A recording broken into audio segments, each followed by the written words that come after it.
Hey guys, today I'll show you a science fiction thriller film named The Kraken. Spoilers ahead, watch out and take care. The story begins in the frozen expanse of the Greenland Sea, where a scientific team of geologists is conducting research. Soon, they detect an unknown biological signal beneath the ice. A team member, Julia, quickly informs her colleague, Oscar. Sensing danger, Oscar begins packing up their equipment to return to base, but disaster strikes first. The once stable ice surface suddenly begins to crack rapidly from a distance. Seeing this, Oscar jumps on a snowmobile with Julia, and they flee for their lives. The two manage to escape to a safe area. However, their colleagues back at the base are not so lucky. A massive explosion obliterates everything at the station. Ultimately, the entire base, along with its smoldering flames, sinks into the sea. Besides the research base, Russia's newest generation submarine is also affected. Before the incident, its sonar had detected a suspicious biological signal. Although the captain and his crew fought desperately to save the vessel, the impact on the hull was too powerful. The captain releases an emergency buoy, hoping that someone will discover it and come to their rescue. It isn't long before news of the submarine's disappearance reaches the military. At headquarters, the vice admiral can't understand how their most advanced submarine could vanish without a trace. To uncover the truth, he decides to launch a search. Victor, the youngest officer in the Northern Fleet,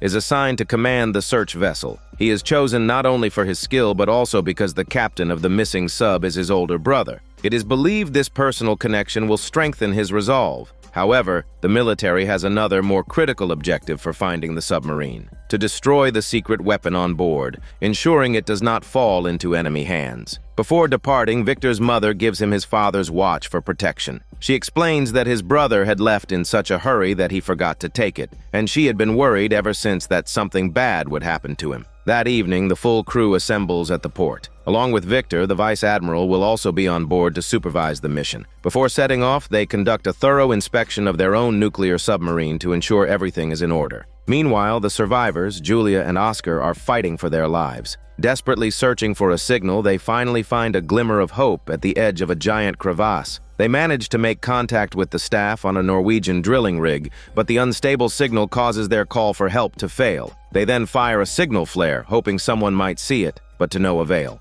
The harsh environment is a grueling test of both their physical and mental endurance. Seeing Oscar collapse in exhaustion, Julia encourages him not to give up. At dawn, the search submarine begins its descent. At the same time, Julia and Oscar discover the submarine's emergency buoy on the ice. Figuring they risk freezing to death no matter where they are, they decide to wait by the buoy, hoping a rescue team might be drawn to its signal. Soon, the search submarine picks up the buoy's transmission. Victor immediately orders a change of course toward its location. Just then, however, the crew observes a strange phenomenon. Their submarine is surrounded by dozens of whales. Normally, whales avoid nuclear submarines, making this an unprecedented event. Something is clearly wrong, but at this point, no one on board grasps the severity of the situation. As they continue to descend, a whale suddenly rams the submarine, as if trying to issue a warning. The crew doesn't think much of it and simply activates the sonar to drive the whales away. Soon after, a low-frequency noise fills the water, its signal growing rapidly stronger as the seafloor appears to rise. The great beast of the North Sea has locked onto the submarine. Although the crew now senses the danger, they vastly underestimate its power. The stern vice admiral orders a torpedo strike, confident that nothing could withstand such an attack. Victor, however, overrules him and opts for a more cautious approach, raising the submarine by 40 meters. However, a new crisis follows. The submarine is getting dangerously close to the ice sheet above, and an ice corridor has formed 2 nautical miles ahead. Instead of avoiding it, Victor decides to navigate directly through the narrow, treacherous passage. Despite the inevitable collisions, the submarine manages to pass through under his guidance. Unbeknownst to them, the mysterious giant creature has not given up the hunt and is now silently trailing them. On the ice surface, the helpless Julia and Oscar are at their breaking point when Victor's submarine bursts through the ice. Their chance for survival has finally arrived. Getting aboard isn't easy. Upon learning they are geologists and pose no threat, the vice admiral tells Victor to leave them communication gear and food, insisting they have a more important mission and should not get involved. But Victor's conscience won't let him, and moved by Julia and Oscar's pleas, he allows them to come aboard. Julia explains that they were conducting routine explosive sampling on the ice, but on that day they had used double the usual amount of explosives. To their shock, the ice had shattered as if it were alive. Hearing this, the Vice Admiral is convinced the submarine has sunk and that an unknown danger lurks in the deep. He orders an immediate return to base to regroup. Victor refuses to believe it unless they can pinpoint the location of the wreck. To investigate further, Victor decides to head to the site of the former research base. Before long, the crew detects an abnormal signal ahead. An unknown creature is approaching their submarine and will collide with them in less than 3 minutes. Victor wants to hide behind an iceberg, but there is nothing large enough nearby to offer cover. At that moment, the nearby Norwegian drilling rig detects the submarine on its warning system and sends out a signal. But before the submarine can get close, the unthinkable happens. The mysterious creature changes its target and heads straight for the rig. The moment the monster reveals itself, the rig's crew knows their fate is sealed. With its massive, powerful tentacles,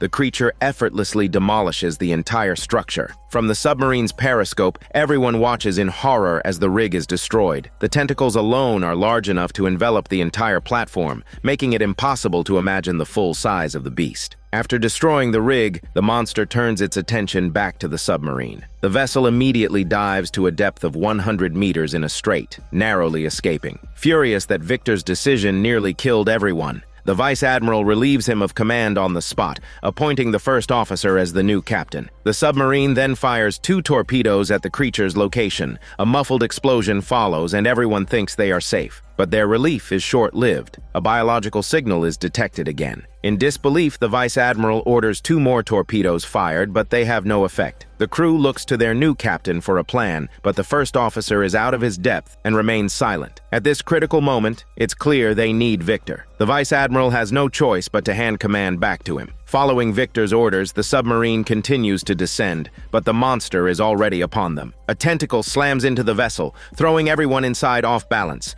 As the hull shakes violently, crew members are knocked unconscious or left bleeding. Just as they regain control, a fire breaks out in the torpedo bay. Beset by threats from both inside and out, Victor has little time to think. A crewman's frustrated question, wondering why the monster follows them wherever they go, sparks an idea. Victor theorizes that the creature hunts by sound. He orders the crew to halt firefighting efforts, remain as still as possible, and shut down all non-essential systems, putting the submarine into silent running mode. The colossal creature now hovers directly above them. A second major impact would be fatal. Fortunately, Victor's strategy works. Moving silently, the submarine is like a ghost in the water. After an agonizingly long wait, they finally reach a safe distance. Having lost its target, the monster swims off in the opposite direction. By now, the carbon monoxide levels in the torpedo bay are nearing critical. Once the immediate threat has passed, the crew resumes firefighting. Unfortunately, too much time has been lost,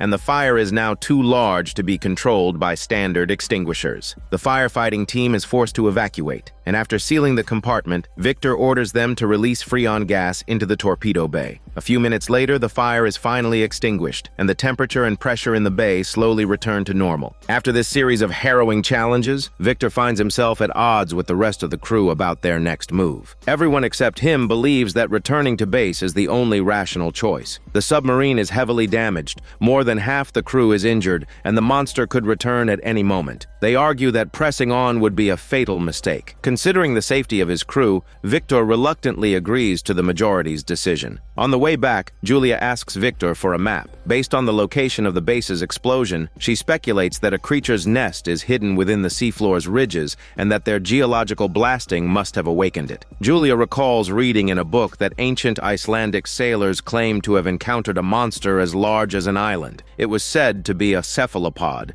resembling a giant octopus. Similar legends have appeared across different eras, and in all of them, the monster has the same name, the Kraken. For a long time, humanity seemed to have forgotten it, but the Kraken never disappeared. It was merely dormant on the ocean floor. Julia suggests its long slumber may have impaired its coordination and vision, but one thing is certain. It is extremely sensitive to sound. Any noise could attract its attention, making it the most terrifying predator in the sea. Julia also has a theory about the missing submarine. She explains that octopuses often drag their prey back to their lair. Therefore, if they find the Kraken's nest, they might also find the submarine. Based on the available clues, the nest is most likely located at an underwater mountain range, the same place where the geologists conducted their blasting. Just as she is explaining this, a crew member reports that while in silent running mode, they heard a faint noise like metal being tapped. By pinpointing the source of the signal, Victor realizes it almost perfectly matches the nest location Julia had just predicted. Victor believes the tapping sound could be a distress signal from the missing crew. They might still be alive. After careful consideration, he addresses his crew, explaining that their primary mission is to find the lost nuclear submarine. Now that there is evidence the submarine's crew may be alive, he intends to complete that mission. He reminds them that saving lives is the duty of every sailor and expresses his faith in their courage and skill. Inspired by Victor's speech, the crew is filled with renewed determination. Upon reaching the ridge, the submarine descends to its maximum depth of 950 meters. But then, they make a startling discovery. Below them lies a vast, deep abyss, estimated to be 5,000 meters deep. The Kraken's nest is likely at the bottom. The rescue is urgent, but taking the entire submarine down is too risky. Victor devises a plan to minimize the danger. He will take a deep-sea submersible down into the trench, accompanied by 2 experienced crew members. As the submersible descends to a depth of 2,000 meters, it detects an echo. Following the sound, they arrive at a ship graveyard. Without a doubt, these vessels, large and small, were all dragged here by the Kraken. This must be its lair. Before long, they find the submarine among the wreckage. Its stern is severely damaged, but the bow is in better condition. After successfully docking, Victor nervously opens the hatch. His brother and his crew are alive. The news is met with cheers from the search submarine, but it's not time to celebrate yet. They must evacuate the crew as quickly as possible. There are 39 people on the submarine, and the submersible can't carry them all at once. It will take 2 trips. With the submarine's oxygen running out, they must act fast. Victor decides to stay behind, giving his spot to one of his brother's crewmen who can pilot the submersible. The first group is safely transported back to the search submarine. As they prepare for the return trip, the crewman who took Victor's place collapses from exhaustion. Operating the submersible requires 3 people, and now they are 1 short. Just as they are at a loss, Oscar steps forward. He had served on a submarine for 4 years and is confident he can operate the vessel. As a Frenchman, he is met with mistrust, but Oscar quickly proves his skills with a demonstration,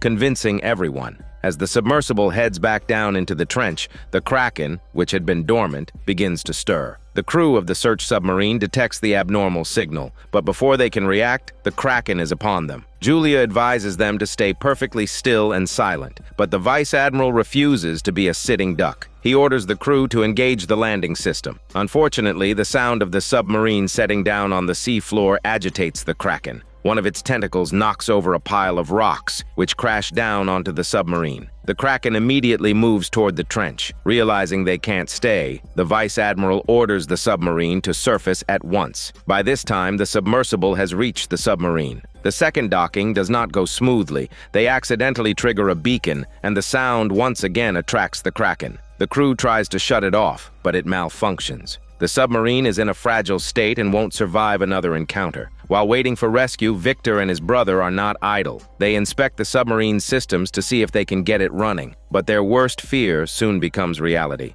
The monster is getting closer, and escape is impossible. Their only option is to fight. Victor remembers the submarine's secret weapon and decides he must get to the weapons bay to arm it as a last resort. With the hull damaged, the only way to reach the weapons bay is through the ventilation ducts. The brother's arm is broken, so Victor must go alone. The 2 work together. The brother stays in the control room to manage the systems, while Victor makes his way to the weapons bay. During his journey, the Kraken wraps its GPS tentacles around the submarine and hurls it through the water. Just as it prepares to deliver a final crushing blow, the secret weapon is successfully launched. The colossal beast is blown to onion pieces. However, the danger is not over. The submarine is taking on water rapidly from the explosion's shockwave. At the same time, the weapon's self-destruct sequence has been initiated. Everyone on board has 5 minutes to evacuate before they too are destroyed. Victor and his brother, the last to leave, make a desperate push and manage to get into the submersible docked at the bow. But when they try to detach, the docking clamp is stuck. To make matters worse, the submarine, now off balance, begins to sink rapidly. Just when all seems lost, the submersible breaks free moments before the submarine explodes. In the end, aboard the search submarine, the crew anxiously awaits the return of the submersible. Just as they are about to lose hope, the water surface in the distance begins to ripple violently. A moment later, the submersible emerges. In the battle against the great Kraken of the North Sea, humanity has claimed victory through its courage and ingenuity. This is Daniel CC Movie Channel. Stay safe and enjoy your day.